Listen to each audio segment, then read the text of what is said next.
I am Thomas, 32 years old, and I was about to drop an $18 million receipt on the table that would destroy my family's entire understanding of reality.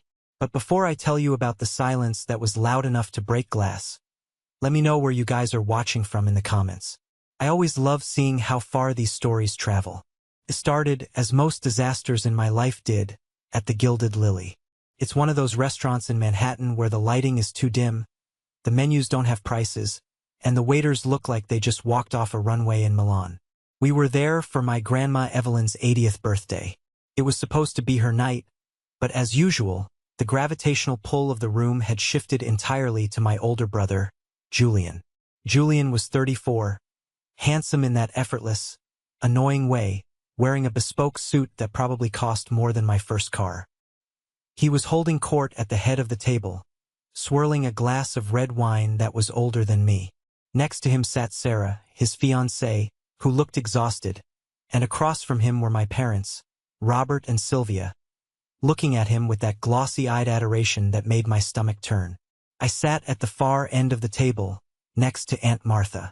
Martha was Dad's younger sister, a no-nonsense woman who wore sensible shoes and had a gaze that could peel paint. We were the exiles of the table, separated from the VIP section by a centerpiece of orchids that was aggressively large. "So," Julian said, his voice carrying that practice boom he used to command attention. "The wedding planner says if we want the imported tulips from Holland, we need to up the budget by another 15 grand. But honestly, it's a once-in-a-lifetime event. You can't put a price tag on memories." My father, Robert, nodded solemnly, like Julian had just recited scripture. "Absolutely, son. You and Sarah deserve the best. The Hale name means something. We have standards to maintain." I took a sip of water, trying to wash down the bitterness. The Hale name meant something, all right. For Julian, it meant a blank check. For me, it meant, figure it out yourself. "And the housing hunt?" my mother, Sylvia, asked, leaning forward. She was dripping in jewelry that I knew they couldn't really afford. "Did you hear back from the Monarch yet?" The table went quiet. The Monarch was the most exclusive residential tower in the city.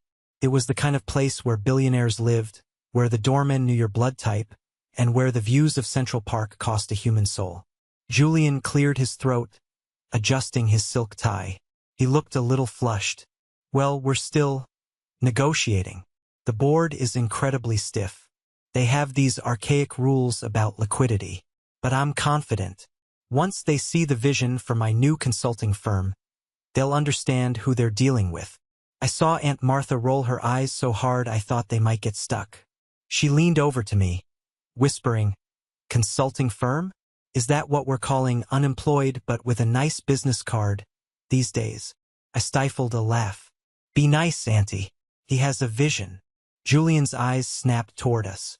He had radar for anyone not paying him absolute homage. "Something funny, Thomas?" "Nothing," I said, keeping my face neutral. "Just admiring the orchids." Julian sneered. "I'm surprised you could make it, Tom. I know the subway ride from... where is it again? Queens? That can be unreliable on weekends." "Brooklyn," I corrected calmly. "And the train was fine, right?" "Brooklyn," Julian chuckled, looking around the table to make sure everyone got the joke. "I don't know how you do it. The noise, the smell. I need space to think, to create. That's why the Monarch is the only option for us. The penthouse unit, specifically. It's not just an apartment. It's a statement." "It's certainly a statement," I said, my voice level. "You wouldn't understand, Thomas." My mother chimed in, her voice dripping with that sweet, poisonous condescension. "Julian is building a legacy. Appearance matters in his world. We can't all be happy living in modest conditions." "Modest," I repeated. "It's fine, Mom."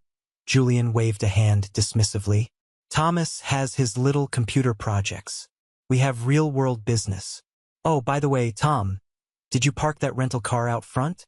I think I saw a dent in the bumper. You might want to check the insurance policy on that. Wouldn't want you to go bankrupt over a fender bender." My father laughed. A deep, hearty belly laugh. "Good one, son. Practical advice. I looked down at my plate. My hand was resting on my pocket, feeling the outline of the folded document inside. The paper was crisp. The ink was dry. It was the deed to the penthouse at the Monarch. I looked at Grandma Evelyn. She was watching me, her blue eyes sharp and knowing. She gave me the tiniest nod. Not yet, her eyes said. Wait for it. I took a breath. I'll keep that in mind, Julian. Thanks for the advice. Just looking out for you, little brother. Julian smirked, raising his glass. To success. Real success. To success. The family echoed. I raised my water glass. To the truth, I thought. And to the fire that's about to burn this whole table down. To understand why I was ready to publicly execute my brother's ego, you have to understand the soil this toxicity grew in. It wasn't just one dinner. It was 32 years of being the spare part to Julian's luxury vehicle. The difference in our treatment wasn't subtle. It was structural. It was built into the foundation of our house. I remember the summer I was 14. It was a scorching July in suburban Connecticut. Julian, then 16, had decided he wanted to be a leader. This meant he wanted to go to the International Future Leaders Summit in Switzerland. The cost was $5,000 for 2 weeks. I sat at the kitchen table watching my father write the check. He signed it with a flourish, tearing it out of the book like he was signing a peace treaty. This is an investment, Dad had said, handing the check to Mom to mail. Julian has executive potential. You can see it in the way he walks. He needs to rub shoulders with the elite. I had waited until the check was in the envelope before I spoke up. I had a brochure in my hand, crinkled from being held too tight. Dad, I asked, what is it, Thomas? He didn't look up from his ledger. There's a coding camp at the community college. It's day camp, so no travel costs. It's $300. I really want to learn C++. Dad stopped writing. He slowly took off his reading glasses and looked at me with a mixture of pity and annoyance. Thomas, we just spent a significant amount on Julian's trip. We need to be practical with the rest of our budget. But it's only $300. I argued, my voice cracking. We spend more than that on Julian's tennis lessons every month. That's different, Mom interjected from the sink. Tennis is a social skill, honey. It opens doors. Sitting in a dark room typing on a computer, that's not going to help you network. Besides, your brother needs a new wardrobe for Switzerland. You can't send a leader out in rags. They didn't send me to the camp. Instead, Julian got 3 bespoke suits for a 2-week camp where kids mostly drank smuggled beer and hooked up in chalets. That fall, Julian came back with a tan and a certificate of global vision. I spent the summer mowing lawns in the neighborhood. I saved up every dollar, sweating in the humidity, pushing a heavy mower until my hands blistered. With the money, I went to a garage sale down the street. A neighbor was selling an old, bulky desktop computer. It was a dinosaur even back then, but it worked. I bought it for $50. I set it up in the corner of the basement, the only place I was allowed to keep that junk, while Julian was upstairs modeling his new suits for my parents, receiving applause for simply existing. I was downstairs in the dark, bathed in the blue glow of a CRT monitor. I bought a used textbook on coding from the library sale. I taught myself how to speak the language of machines. While Julian learned how to charm people, I learned how to build systems. One evening, Mom came down to the basement to fetch a bottle of wine. She saw me typing lines of code that looked like gibberish to her. Thomas, she sighed, shaking her head, you really need to get out more. Look at your brother. He's upstairs telling us about the friends he made from Dubai and London. That's how you build a future. This, she gestured vaguely at my screen. This is just antisocial. You need to work on your image. Julian understands that image is everything. I like this, Mom, I said quietly. It makes sense to me. Logic doesn't lie. Well, logic doesn't get you invited to the country club, she snapped, grabbing the wine. Try to be a little less invisible, Thomas. She went back upstairs to the laughter and the light. I stayed in the basement. I didn't know it then, but she was right about one thing. Logic wouldn't get me into the country club. but it would eventually buy the country club. I looked at the cursor blinking on the black screen. It was a steady, rhythmic pulse. It was the only thing in that house that waited for my input. I typed a command and the machine obeyed. It didn't care about my brother. It didn't care about my clothes. It only cared if my code was clean. That night, listening to the muffled cheers for Julian through the floorboards, I made a silent vow. If they wanted me to be invisible, fine. I would disappear. I would build my own world in the dark, where they couldn't see it, couldn't touch it, and most importantly, couldn't take it away from me. The isolation of my teenage years would have been unbearable if not for one person. Grandma Evelyn. She was my father's mother, but she seemed to have skipped a generation when it came to genetics. While my father was obsessed with status, Evelyn was obsessed with substance. When I was 12, 2 years before the computer incident, we had a family gathering to celebrate Julian winning a participation trophy in a regional soccer tournament. My parents acted like he had won the World Cup. They bought a cake. They toasted with champagne. Julian sat there, soaking it in, holding a plastic trophy that cost $5 to make. I had slipped away to Grandma Evelyn's study. It was my sanctuary. It smelled of old paper and lavender. She found me there, reading one of her encyclopedias. "Not enjoying the coronation?" she asked, her voice raspy and warm. "It's just a participation trophy, Grandma," I muttered. "Everyone got one." "I know," she said, closing the door. "The world loves to celebrate noise, Thomas. But silence. Silence is where the real work happens." She walked over to her heavy oak desk and unlocked a bottom drawer. She pulled out a wooden box, the velvet lining worn with age. "Come here," she said. I approached. Inside were rows of silver coins. They weren't shiny.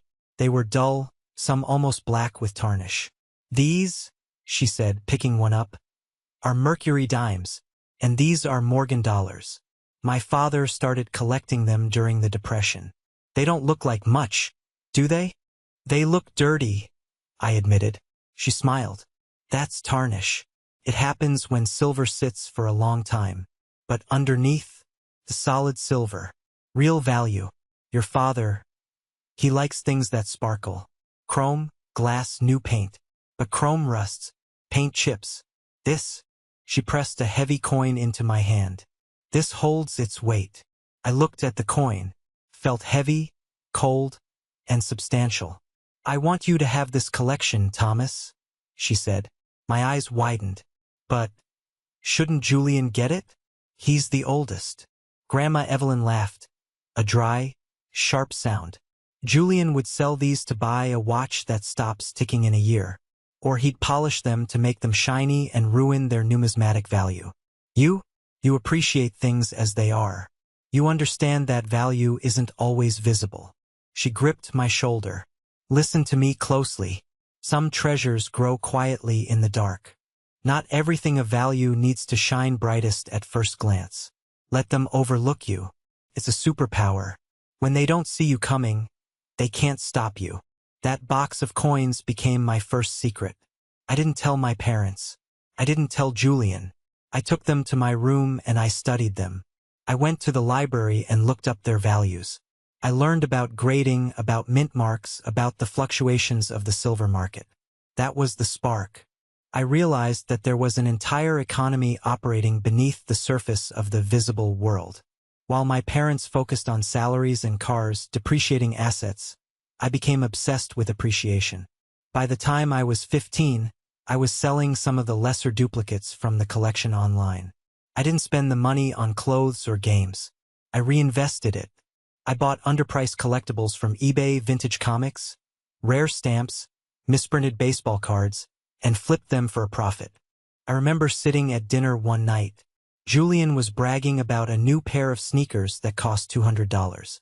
"They have air pumps in the heels," he said, putting his foot on the chair to show them off. "Very sharp, son," Dad said. "You look like a professional athlete." I ate my peas silently. That afternoon, I had closed a deal on a rare 1918 stamp that netted me $400 in profit. I had more money in my hidden PayPal account than Julian had in his entire life savings, but I was wearing a shirt from Walmart with a fraying collar.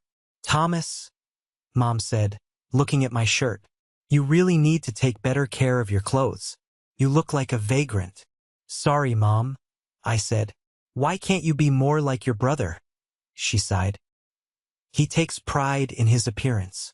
I looked at Julian. He was preening. He had no idea that the vagrant across the table was already out-earning him. Grandma Evelyn caught my eye from across the table.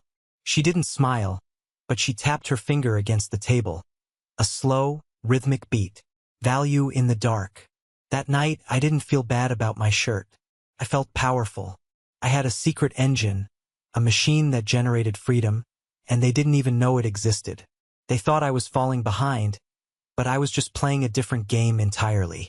A game they didn't even know the rules to. High school ended, and the divide between us widened into a canyon. Julian was accepted into Bradford College, a private liberal arts school that cost $65,000 a year. His grades were mediocre. A solid C average, but Dad called in favors, donated to the alumni fund, and wrote a letter about Julian's intangible leadership qualities. When the acceptance letter came, we threw a party. Dad bought a keg of beer. To the future CEO, Dad toasted. I, on the other hand, had a 4.0 GPA. I applied to the state university because it had one of the best computer science programs in the country. It was practical, rigorous, and a fraction of the cost. I got a partial scholarship. State. Mom had sniffed when I showed her the acceptance letter. Well, I suppose it's economical. Just don't expect the same networking opportunities your brother will have. I'm going there to learn to code, Mom. Not to drink with senators' sons, I said. And that's exactly your problem, Thomas, she replied. College life was a grind. While Julian's Instagram was a montage of frat parties, ski trips to Aspen, and spring breaks in Cancun, all funded by allowance checks from Dad. I was working 3 jobs. I was a TA for the Intro to Python class, I fixed laptops at the campus IT desk, and I did freelance coding at night. I lived in a dorm room the size of a shoebox. I ate instant noodles so often my sweat smelled like sodium. But I was building something. In my junior year, I entered the State FinTech Innovation Challenge. It was a massive competition. The goal was to build an algorithm that could predict microtrends in volatile markets. I spent 4 months sleeping 3 hours a night. I coded until my eyes burned. I skipped meals. I skipped parties. I poured everything I had learned from Grandma's coin collection, the understanding of hidden value, into lines of code. I won. First place. A trophy, a real one, heavy glass, and a check for $5,000. The awards ceremony was on a Friday night. I had called my parents 2 weeks in advance. It's a big deal, Dad, I had said on the phone. The governor is going to be there. I'm presenting my work. We'll try, Thomas, Dad had said distractedly. But Julian is coming home that weekend. He's been under a lot of stress with his fraternity initiation. The night of the ceremony came. I stood on the stage, the lights blinding me, holding my trophy. I scanned the audience. I looked for my mother's blonde hair. I looked for my father's broad shoulders. I saw rows of strangers, parents hugging their kids, professors shaking hands. My family wasn't there. I found out later why. Julian had been arrested that night. DUI. He had smashed his new Audi, a 21st birthday gift, into a parked car while high on something that wasn't just alcohol. My parents spent that night at the police station, calling lawyers, paying bail, and calling the local paper to kill the story. They spent $15,000 that night to keep Julian's record clean. They didn't even text me. I stood in the lobby of the auditorium, the trophy heavy in my hands, feeling a coldness spreading through my chest. It wasn't sadness anymore. Sadness implies you expected something different. This was just confirmation. I was alone. I walked out to the parking lot, put the trophy in the trunk of my beat-up Honda Civic, and sat in the driver's seat. I didn't cry. I just gripped the steering wheel until my knuckles turned white. Okay, I said to the empty car. Okay. That was the moment I stopped looking for their validation. I realized that no matter what I achieved, Julian's failures would always take precedence over my successes. His disasters were more important than my triumphs. I started the engine. The car rattled. I don't need them, I whispered. I'll build a family of my own. A family of zeros and ones. But as I was about to pull out, a knock came on my window. I rolled it down. A man was standing there. He was older, maybe 60, wearing a suit that looked like it cost more than my tuition. He had silver hair and eyes that looked like they had seen everything. "Thomas Hale?" he asked. "Yes. I saw your presentation," he said. "The predictive volatility model. You factored in sentiment analysis from social media feeds. That was elegant." "Thank you," I said, wary. He extended a hand through the window. "I'm Marcus Sterling. Sterling Capital. I think you and I need to have a conversation." I shook his hand. It was firm. "I noticed," Marcus said, looking around the empty parking lot, "that you didn't have anyone taking pictures of you tonight." I looked away. "They had a conflict." Marcus nodded slowly. He didn't offer pity. He offered something better. Respect. "Their loss," he said. "Hungry? I know a diner that makes a terrible coffee but excellent pie. Let's talk about your algorithm." That night, over cherry pie and burnt coffee, I didn't just find a mentor. I found the father figure I had never had. Marcus Sterling was a legend in the investment world, but you wouldn't know it by looking at him. He drove a 10-year-old Volvo and wore a Casio watch. "Wealth screams," he told me once, "but wealth whispers." He offered me a job right there in the diner. Not an internship. A junior analyst position at his boutique firm. The starting salary was decent, but the real value was the access. He gave me a key to the office and told me I could use the Bloomberg terminals whenever I wanted. "You have a mind for patterns, Thomas," Marcus told me a few months later. We were in his office, looking at a chaotic spread of market data. "You see the noise, but you listen for the signal. Most people just follow the herd." "My brother is the herd," I said, staring at the screen. Marcus chuckled. "Family is the first market we learn to trade in. And it sounds like your stock is undervalued at home." "It's delisted," I corrected. "Good," Marcus said, leaning back. "That means they won't be looking over your shoulder while you build your empire. Independence is a gift, Thomas, even if it's wrapped in neglect. My father left when I was 6. Best thing he ever did for me. Taught me that nobody was coming to save me. Under Marcus's wing, I thrived. I graduated college with honors. Another ceremony my parents missed because Julian was having a mental health crisis, which turned out to be a breakup with a sorority girl, and went full-time at Sterling Capital. But I wanted more. I wanted to build something of my own. I told Marcus about my idea for Aegis Analytics. I wanted to create an AI-driven platform that democratized hedge fund-level data for mid-tier investors. Marcus didn't try to keep me as an employee. He wrote me a check. "Seed money," he said, handing me $50,000 of his own money. "I want 10% equity. And I want you to call me every Sunday to tell me I'm going to be rich." "You're already rich, Marcus." "I want to be richer," he winked. "Go build it, kid." While I was building Aegis, my family life continued its predictable dysfunction. Julian graduated college after 6 years. Dad immediately hired him at his construction supply company. They created a title for him, Director of Strategic Innovation. I came home for Thanksgiving that year. Julian was wearing a Rolex. "It was a graduation gift," Mom beamed, petting Julian's arm. "He's working so hard at the company. He's revolutionizing the logistics department." I looked at Dad. He looked tired. The construction industry was slowing down and margins were thin.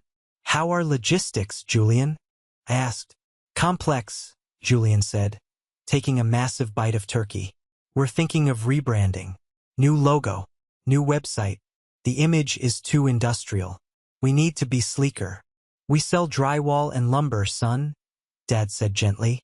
"Industrial is the business." "That's small thinking, Dad," Julian countered. "We need to sell the lifestyle of building." I almost choked on my stuffing. Selling the lifestyle of drywall? "And how about you, Thomas?" Mom asked, her tone shifting to that pitying voice. "Still working for that Mr. Sterling. Actually, I started my own company, I said. Aegis Analytics. Oh, Mom said, her face falling. A startup. That sounds risky. Do you have health insurance? I bought a plan, I said. Well, Dad sighed. If it doesn't work out, maybe we can find a place for you in the warehouse. Julian could probably use an assistant to help with the rebranding. Julian laughed. Yeah, Tom. I could use someone to fetch coffee while I strategize. I gripped my fork. The metal dug into my palm. I think I'm okay, thanks, I said. Don't be too proud, Mom warned. Pride comes before a fall. You don't have Julian's business instinct. I looked at Marcus's check in my mind. I looked at the code running on my servers back in my apartment. We'll see, I said. I left early that Thanksgiving. I drove back to my shitty apartment, turned on my servers, and worked until the sun came up. I wasn't doing it for the money anymore. I was doing it to prove that business instinct wasn't about wearing a Rolex. It was about knowing what time it actually was. And for my family, time was running out. They just didn't know it yet. The first 2 years of Aegis Analytics were the hardest of my life. I wasn't a billionaire yet. I wasn't even making a salary. Every dollar of revenue went back into the servers, the data licenses, and paying my one employee, a brilliant coder named Elena who I poached from Google. I lived in a basement apartment in Brooklyn that smelled permanently of damp concrete. My furniture consisted of a mattress on the floor and a desk made of 2 sawhorses and an old door. I ate instant ramen enhanced with frozen vegetables because it cost 40 cents a meal. In contrast, Julian's life was a masterclass in failing upward. Since he was the director of strategic innovation, he convinced Dad that he needed an office in the city to meet with high-level clients. Dad rented a space in Midtown Manhattan, $8,000 a month. Julian filled it with leather couches, a stocked bar, and a foosball table. I visited him once. I walked in, wearing my hoodie and jeans, carrying a backpack with my laptop. Julian was playing FIFA on a massive TV with 2 of his buddies. It was 2 p.m. on a Tuesday. Thomas, Julian yelled, not looking away from the screen. Grab a beer from the fridge. We're brainstorming. Brainstorming FIFA strategies? I asked, looking around the empty office. There wasn't a single file or blueprint in sight. It's about team building, Julian said. You wouldn't get it. Startups are all about grind, right? Corporate leadership is about culture. My parents came to visit me in Brooklyn a few months later. They parked Dad's Lincoln Town car in front of my building, looking terrified that the wheels would be stolen. They walked down the narrow stairs to my basement unit. Mom held a handkerchief to her nose. Oh, Thomas, she whispered, looking at the water stains on the ceiling. This is squalid. It's low overhead, Mom, I said. It allows me to scale the business. But surely you can afford a bed frame? Dad asked, kicking the corner of my mattress. This looks like a drug den. I put every cent into the algorithm, I explained. We're close to a breakthrough. Once the beta launches, the revenue will follow. Mom sat on the edge of my desk, careful not to touch anything. Honey, listen to us. There's no shame in admitting defeat. Julian is doing so well. He just landed a meeting with a major developer. He did? I asked. Well, he's planning the meeting, Dad corrected. He needs a new car to impress them, though. The Audi is a bit youthful. We're thinking of leasing him a Porsche Cayenne. It screams stability. I almost laughed. Porsche for stability. Dad, I said, trying to be serious. How is the company finances? Can you afford a Porsche lease right now? Dad stiffened. The business is fine, Thomas. We have ups and downs. But you have to spend money to make money. That's something you're clearly not understanding. He gestured around my room. You're living like a rat because you're afraid to invest in yourself. I am investing in myself, I said firmly. I'm just not investing in appearances. Appearance is reality, Mom said, standing up. I can't stay here. The air is damp. It's bad for my sinuses. Thomas, please just call Julian. Ask him for a job. He loves you. He'd help you. They left after 20 minutes. They didn't ask about my code. They didn't ask about my client list, which was slowly growing. They just saw the basement and assumed failure. That night, I sat on my mattress, staring at the ceiling. I felt small. I felt dirty. Maybe they were right. Maybe I was deluding myself. I was 26, living like a troll, while my brother was driving a Porsche. Then my phone buzzed. It was Marcus. Just saw the beta metrics. The text read, "Customer retention is at 98%. The churn is 0. You're sitting on a gold mine, kid. Don't sell early." I breathed out. Marcus saw the numbers. My parents saw the furniture. I texted back, "Not selling. Doubling down." I got up, made another bowl of ramen, and went back to work. I coded with a ferocity that scared me. I wasn't just building a product anymore. I was building a fortress. And the higher the walls went, the less I could hear their voices telling me I was nothing. But the real test was coming. The moment that would nearly break me and then forge me into something unbreakable. It happened 6 months later. Aegis was growing, but we hit a snag. A major data provider changed their API pricing model overnight, demanding an upfront payment of $50,000 to continue service. If we didn't pay in 48 hours, our platform would go dark. Our clients would leave. The company would die. I had $12,000 in the bank. I was waiting on a huge invoice from a client, but it wouldn't clear for another week. It was a classic cash flow crunch. I was desperate. I couldn't ask Marcus. He was in silent retreat in Bali and unreachable. I had no choice. I called my father. "Dad, I need a loan," I said, skipping the pleasantries. "Short term, 50,000. I can pay you back in 10 days with interest. I have the invoice to prove the incoming funds." Dad sighed heavily on the other end. 50,000? "Thomas, that's a lot of money." "It's for the business, Dad. It's a bridge loan. If I don't pay this vendor, I lose everything I've worked for over the last 3 years." "I don't know, son," he said, his voice dripping with that fake financial wisdom. "The construction market is very soft right now. Liquidity is tight. And honestly, throwing good money after bad. If your business is so fragile that one bill can kill it, maybe it's not a viable business." "It is viable," I shouted, losing my cool. "I have clients. I have revenue. I just need a bridge. Please, Dad. You bought Julian a Porsche 3 months ago. The down payment alone was 20 grand. That was a business expense," Dad snapped. "That car represents the company. Your little software thing. It's intangible. I'm sorry, Thomas. I just don't have the cash lying around. You'll have to figure it out. That's how you learn." He hung up. I sat there, phone in hand, feeling like I had been punched in the gut. Tight liquidity. No cash. I almost believed him. Until the next morning. I was scrolling through Facebook, trying to distract myself from the impending doom of my company, when I saw Mom's post. A photo of Julian standing in the driveway. A giant red bow was on the hood of a brand new, cherry red boat. A speedboat. The caption read, "Surprise for our hard-working executive. Julian has been so stressed lately, we thought he needed some time on the water to recharge. Welcome to the SS Hale." I zoomed in on the boat. It was a Sea Ray, at least $60,000. My hands shook. Dad didn't have $50,000 to save my life's work. A loan I would have paid back in a week. But he had $60,000 cash to buy a toy for Julian because he was stressed. Something inside me snapped.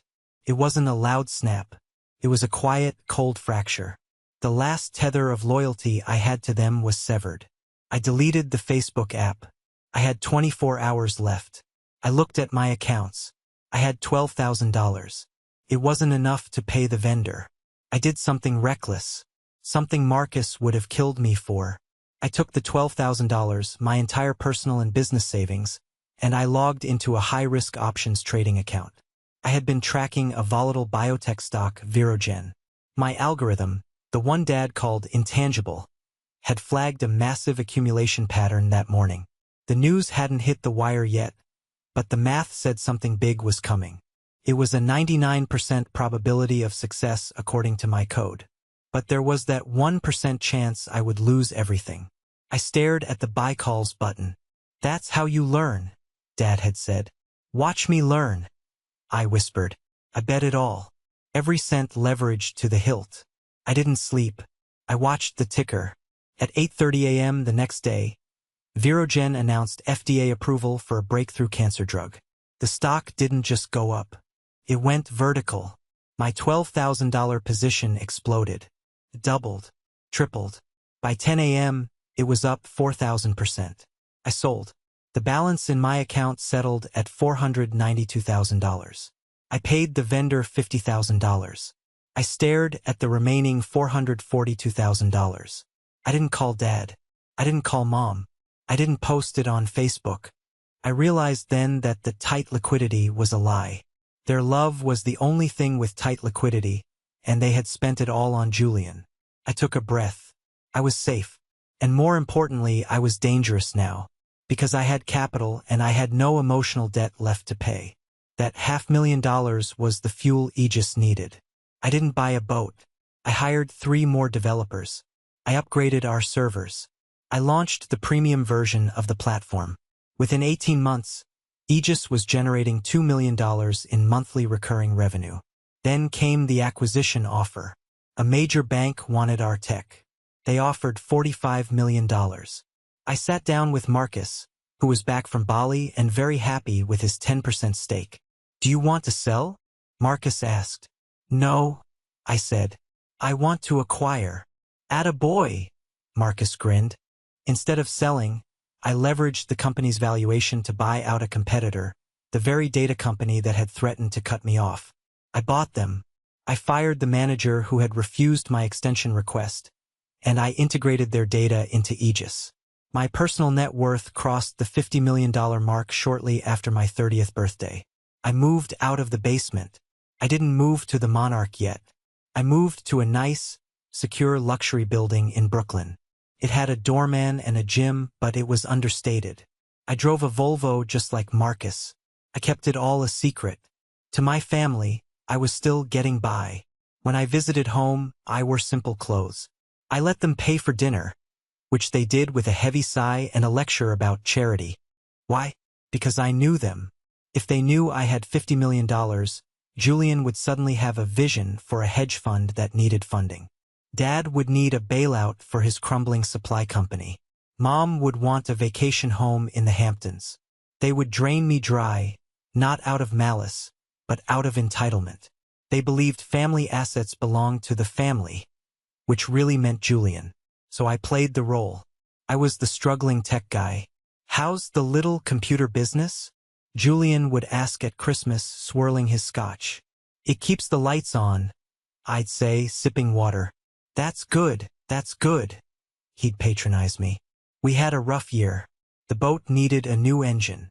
Cost a fortune. But hey, you gotta pay to play, right? Right, I'd say. I watched them struggling. Dad's business was actually failing. I could see the signs, the deferred maintenance on the house, the fact that Mom stopped shopping at Neiman Marcus and started shopping at outlets, but hiding the bags. They were bleeding money to keep up the facade of Julian's success. It was tragic. But I didn't intervene. Not yet. I was waiting for the moment where saving them wouldn't just be a handout, but a lesson. I just didn't expect that lesson to involve Grandma Evelyn. 3 weeks before the birthday dinner at the Gilded Lily, Grandma Evelyn collapsed. Heart failure. I was in a board meeting when I got the call. I didn't hesitate. Cancel everything, I told Elena, my CO. I'm going to Connecticut. I drove my Volvo to the hospital. I arrived to find my parents in the waiting room, looking more annoyed than devastated. It's her heart, Dad said, checking his watch. Doctors say it's serious. But you know Mother. She's stubborn. Where's Julian? I asked. He's on his way, Mom said defensively. He had a very important fitting for his wedding tuxedo. He can't just drop everything, Thomas. I walked past them into the ICU. Grandma looked small in the bed, hooked up to monitors. Her silver hair was spread on the pillow. I pulled a chair up and sat. I held her hand. It was frail, the skin like parchment paper. I stayed there for 3 days. I worked from my laptop in the corner of the room, running an empire worth millions while my family popped in for 10 minutes at a time. Julian finally showed up on the second day. He was wearing a tracksuit. He walked in, kissed Grandma on the forehead, and then took a selfie holding her hand. "Keep fighting, Grandma. #family first," he muttered as he typed the caption on Instagram. "I gotta run," he told me after 5 minutes. "Meeting the florist." "You good here, Tom? You don't have a job to get back to, right?" "I'm good," I said, my voice cold. After he left, Grandma opened her eyes. She pulled her oxygen mask down. "Did he get the lighting right?" she rasped. I chuckled, squeezing her hand. "I think he used a filter." She turned her head to look at me. Her eyes were clear. "Stop it, Thomas," she whispered. "Stop what?" "Stop pretending to be small. It doesn't suit you." I froze. "Grandma, I don't know what." "The Wall Street Journal," she interrupted. 6 months ago. The Invisible Unicorn. How Aegis Analytics is rewriting the fintech rules. No photo of the CEO, but they named him. Thomas Hale. She reached under her mattress. She was hiding things even in the ICU, and pulled out a crumpled clipping of the article. "I read it," she said, smiling weakly. "I read it every day. You did it, Tommy. You really did it." Tears pricked my eyes. "Why didn't you say anything?" "Because you weren't ready to tell them," she said. "And I respect a secret. But Thomas, look at me." I looked at her. "I'm dying," she said plainly. "And I don't want to leave this world knowing my grandson is hiding in the shadows because he's afraid of outshining a flashlight." "I'm not afraid," I said. I don't want the drama. I don't want them coming for the money." "They will always come for something," she said. "But you need to live your truth. Not for their validation, but for your own peace. You bought the penthouse, didn't you?" My jaw dropped. "How did you?" "I have ears," she winked. "My bridge partner's son is a broker at Douglas Elliman. He mentioned a Thomas Hale buying the unit my grandson Julian wouldn't shut up about. It was poetic justice." She squeezed my hand with surprising strength. "My 80th birthday dinner," she said. "Promise me. No more hiding. Burn the house down, Thomas. Let the truth stand in the ashes." "Grandma, that could destroy the family." "The family is already destroyed," she said. "It's built on lies. You're just going to clear the rubble so something real can grow. Promise me." I looked at the woman who gave me the coins. The woman who taught me value. "I promise," I said. Grandma stabilized enough to be discharged a week later, insisting she would make it to her birthday dinner. "I'm not missing the show," she told me. I went back to the city, but I kept my promise. I started preparing. The first step was finalizing the penthouse deal. I had been eyeing the unit at the Monarch for investment purposes, but after Julian's bragging, it became personal. I called my broker.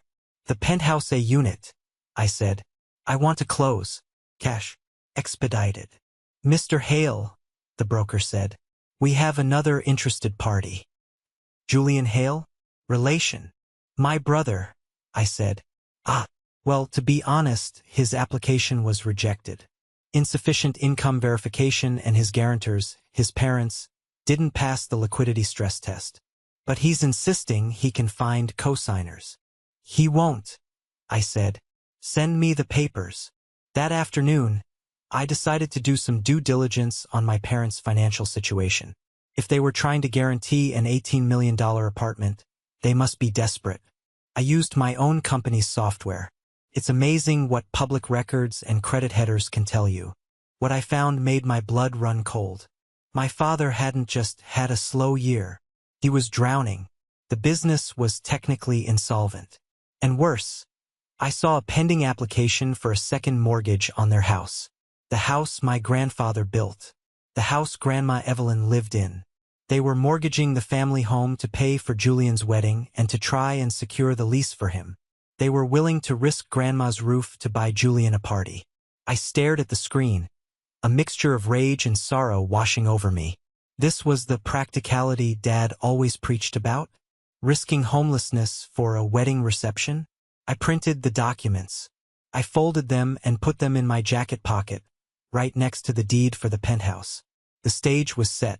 I had the evidence. I had the asset. And thanks to Grandma, I had the permission. We are back at the Gilded Lily. The appetizers have been cleared. The wine has been poured. The tension is so thick you could cut it with a steak knife. Julian was still talking about the monarch. He just wouldn't let it go. It was his white whale. The thing is, Julian said, sawing into his filet mignon, the monarch needs young blood. I told the board, you have a building full of dinosaurs. You need influencers. You need vitality. I think they heard me. I'm sure they did, sweetheart, Mom said, glaring at a waiter who was too slow refilling her water. They'd be lucky to have you. Aunt Martha checked her phone again. I nudged her under the table. She gave me a tiny smirk. She knew. I had briefed her and Grandma beforehand. Grandma was sitting at the head of the table, looking frail, but her eyes were dancing. She was waiting for the fireworks. So, Thomas, Dad turned to me, his face red from the wine. Julian tells me you're still driving that rental car? Or did you buy a used one? It's a rental, I said. I haven't decided on a car yet. You know, Julian interjected, his mouth full of steak, I could get you a deal at the Audi dealership. My guy owes me a favor. Maybe get you into a certified pre-owned A4? It's a good entry-level luxury car. Might help you with whatever it is you do. I don't think I need an Audi, Julian, I said. Suit yourself, he shrugged. Just trying to help you level up. You know, Mom and Dad worry. You're 32 and you're essentially stagnant. Stagnant? I asked.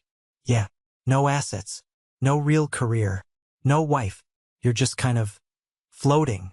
It's embarrassing for them, honestly. People ask what the Hale boys are doing, and they have to say Julian is taking over Manhattan and Thomas is... Well, Thomas is figuring it out. Mom nodded sadly. It's true, Thomas. We just want you to have what Julian has. Ambition. I put my fork down. The metal clinked against the china.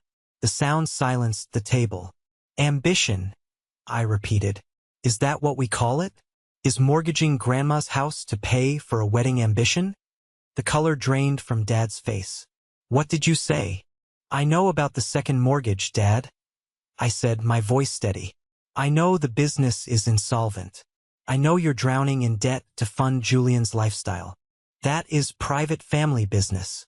Dad roared, slamming his hand on the table. I am family, I shot back. And Grandma lives in that house. You're gambling with her shelter so Julian can have imported tulips. You don't know what you're talking about, Julian sneered. Dad is just leveraging assets. It's high-level finance. You wouldn't understand. High-level finance. I laughed. It was a cold, hard sound. Is that what you call getting rejected by the monarch because your credit score is lower than your IQ? Julian stood up. His chair scraped violently against the floor. Shut your mouth. You're just jealous. You've always been jealous. I am getting that penthouse. They're just reviewing the paperwork. They aren't reviewing anything, Julian, I said, standing up slowly. The unit is off the market. Liar, Julian shouted. My broker said it's still pending. It was pending, I said, reaching into my jacket pocket. Until this morning. I pulled out the deed. I tossed it onto the center of the table, right on top of the orchids. It's sold, I said. Julian snatched the paper. He read it. His eyes bulged. He looked at me, then back at the paper. Thomas Hale, he whispered. This says you bought it. Cash, I added.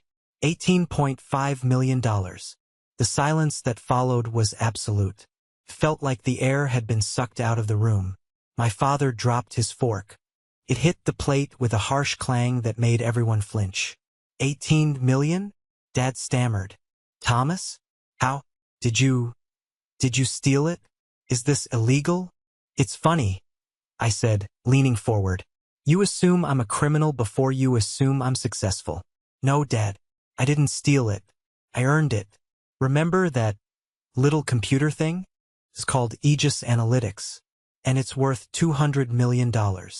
That's impossible, Mom whispered, clutching her pearls. You live in a basement. I lived in a basement so I could build a future, I said. While you were buying Julian boats, I was building equity. Julian threw the deed back at me. This is fake. He's lying. He printed this off the internet. Look at him. He's wearing a cheap suit. Actually, Aunt Martha spoke up for the first time. Her voice was calm and deadly. She held up her phone. It's a bespoke chiton suit, Julian. Costs more than your car. And if you don't believe the paper, maybe you'll believe Fortune magazine. She turned the phone around. On the screen was the article Grandma had told me about. The headline read, "The Invisible Billionaire. How Thomas Hale Built a FinTech Empire from a Brooklyn Basement. Net worth," Martha read aloud, savoring every syllable. "Estimated at over $250 million. Julian looked at the phone. He looked at me. His face crumbled. It wasn't just shock. It was the destruction of his entire worldview. He realized in that second that he wasn't the prince. He was the jester. You. Julian pointed a shaking finger at me. You knew. You knew this whole time and you let us. You let me. I let you what? I asked. I let you brag? I let you insult me? Yes, I did. Because I wanted to see if you were capable of treating me with respect without knowing my bank balance. You failed. You selfish prick. Julian screamed, lunging across the table. You have all this money and you let Dad struggle? You let me you let me worry about rent. I asked for a loan once, I said, my voice cutting through his screaming. $50,000. To save my company. Dad told me he didn't have it. The next day he bought you a boat. I looked at Dad. He was gray. He couldn't meet my eyes. That was the moment, I said to Dad. That was the moment you chose. You chose the boat. You chose the image. You bought your favorite son a toy, and you left me to die. Well, I didn't die, Dad. I won. Thomas? Mom started to cry, reaching for my hand. We didn't know. If we had known. That's the problem, Mom. I pulled my hand away. If you had known, you would have loved me. You only love success. You don't love me. Sarah, Julian's fiancée, stood up. She was looking at Julian with a look of pure disgust. You told me you were rich, she said to Julian. You told me you were buying the penthouse. I will. Baby, he's lying, we can fix this. Julian stammered, grabbing her arm. She shook him off. You're a fraud, Julian. And your parents are broke? I'm done. She took off her engagement ring. A ring I now suspected was bought on credit, and dropped it into Julian's wine glass. Plink. She walked out. Julian looked at the ring sinking in the wine. He looked at me with pure hatred. You ruined everything, he shrieked. Are you happy? You ruined my life. I didn't ruin your life, Julian, I said calmly. I just turned on the lights. If your life looks like a mess, that's because it always was. This is the moment that changed everything, when I finally took back control of my life. Thank you for being patient with me this far. You are amazing. Please help me by liking this video and commenting 1 below, so I know you've journeyed with me to this point. This not only helps more people find this story, but it lets me know that my experiences mean something to someone. Your support is the biggest motivation for me to continue sharing the rest of this journey. The restaurant was silent. Other diners were staring. The waiter holding the dessert tray looked like he wanted to vanish. Grandma Evelyn cleared her throat. Well, she said, her voice cutting through the tension. I believe I ordered the tiramisu, and since my grandson Thomas is paying, and he can certainly afford it, I'd like it to go. She stood up, shaky but dignified. Martha, Thomas, let's go. I think the air in here has become quite stale. Grandma, wait, Julian pleaded. You can't go with him. He's manipulated you. He's the only honest man at this table, Grandma snapped. Happy birthday to me. I walked over and offered Grandma my arm. Aunt Martha grabbed her purse. We walked out of the private dining room, leaving my parents and Julian sitting in the wreckage of their lies. Outside, the air was crisp. My rental car, the one with the dent, was waiting. "We're not taking that," I said. I called a car. A black SUV pulled up. Not a limo, just a clean, professional car service. "Take us to the Monarch," I told the driver.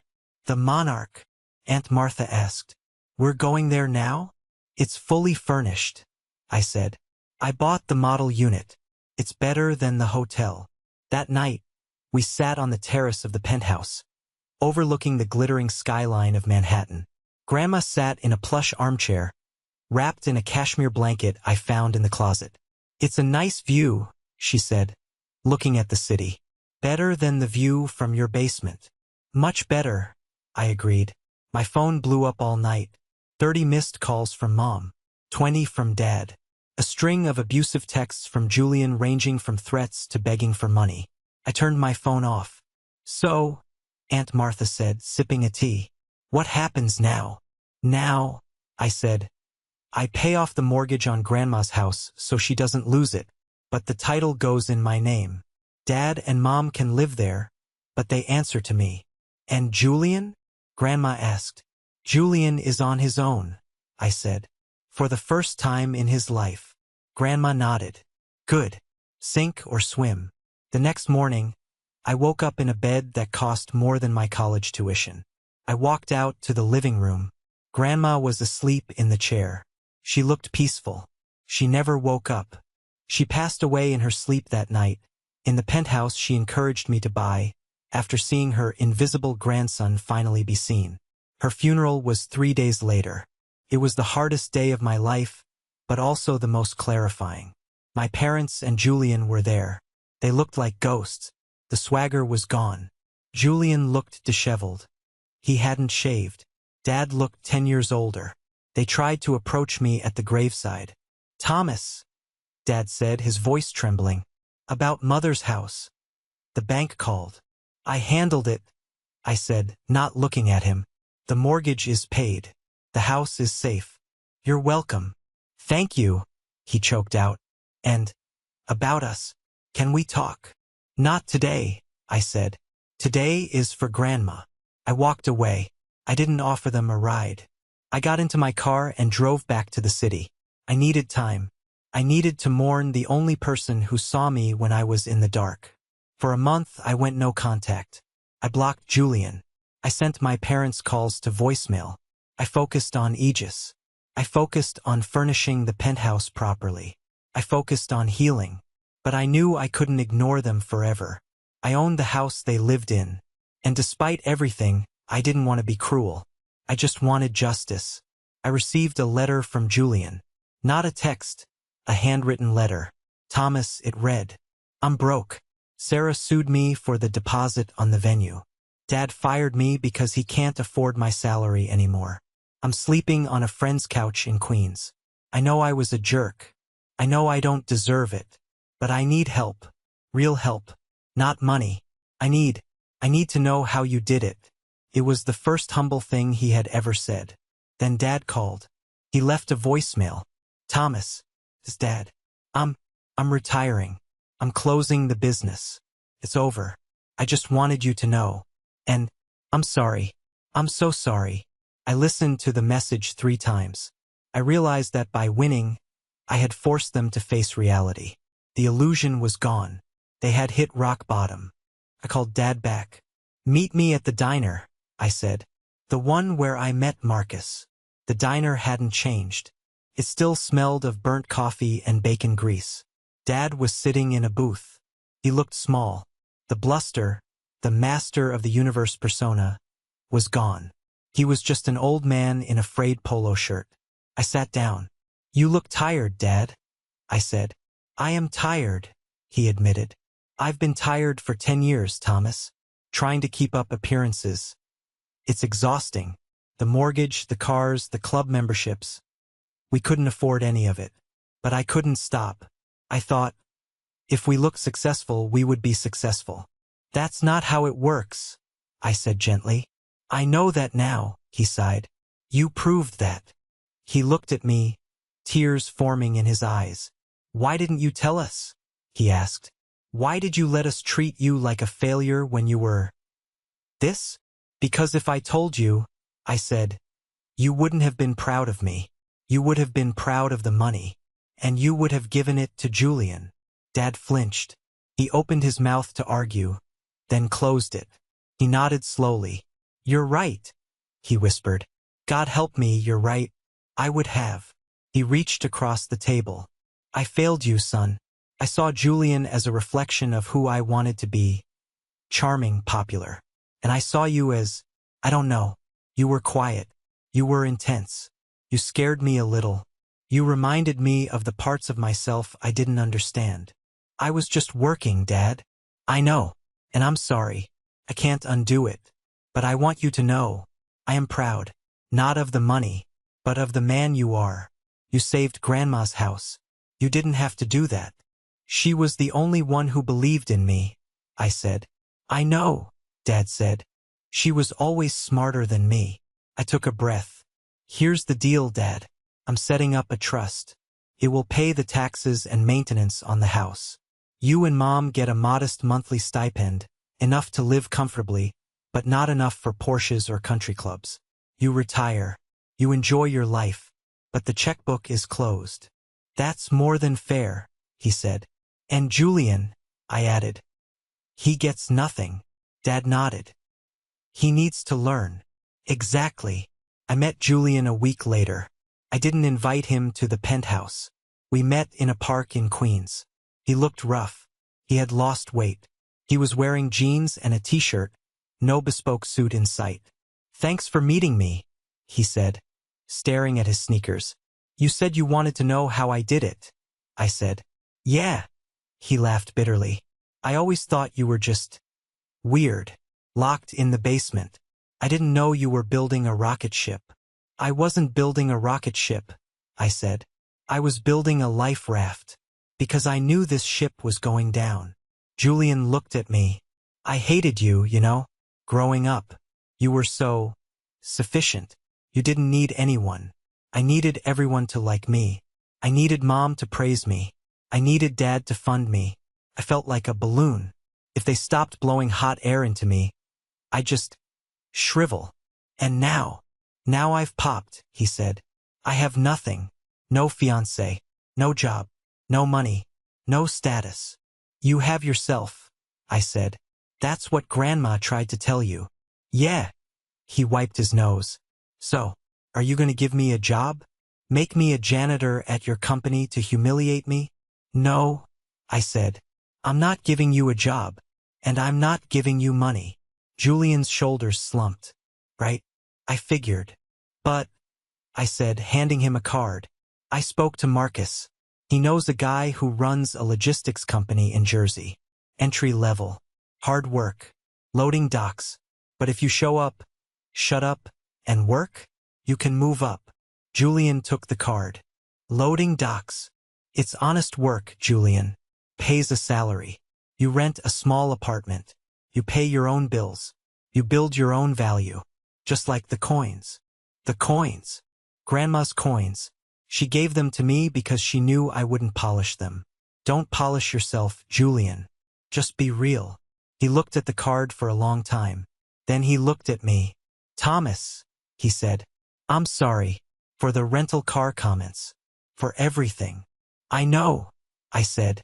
Good luck, Julian. I walked away. I didn't look back. It's been a year since that dinner. Things are different now. Not perfect, but real. Dad and Mom are living quietly. Mom joined a gardening club, a cheap hobby. She seems happier, actually. Less anxious about impressing people who don't care about her. Julian took the job on the docks. He hated it for the first 3 months. He almost quit. But he stayed. He got promoted to shift supervisor last week. He drives a used Ford Focus. He pays for it himself. We text occasionally. We're not best friends, but we're brothers again. And me? I'm still at Aegis. I'm still working. But I sold the penthouse. It was too big, too flashy. Felt like I bought it to prove a point, not to live in. I bought a nice brownstone in Brooklyn. It has a basement. But this time, the basement is a wine cellar, and the door is always open. I kept Grandma's coin collection. It sits on my desk, right next to the picture of her. Sometimes, when the market is volatile and the world feels loud, I open the box. I pick up a tarnished mercury dime. I feel the weight of it. I remember that value isn't about the shine. It's about the substance. It's about the quiet work you do in the dark when no one is watching. My family finally sees me now. But more importantly, I see them. I see them as flawed, broken people who did the best they could with their limited understanding of the world. I've forgiven them, not because they deserve it, but because I deserve peace. So, if you're out there, feeling invisible, feeling like the world is celebrating the loud and the shiny while you grind in the shadows, keep going. Build your fortress. Save your coins. Write your code. Your time will come. And when it does, you won't need to shout. The truth will echo loud enough.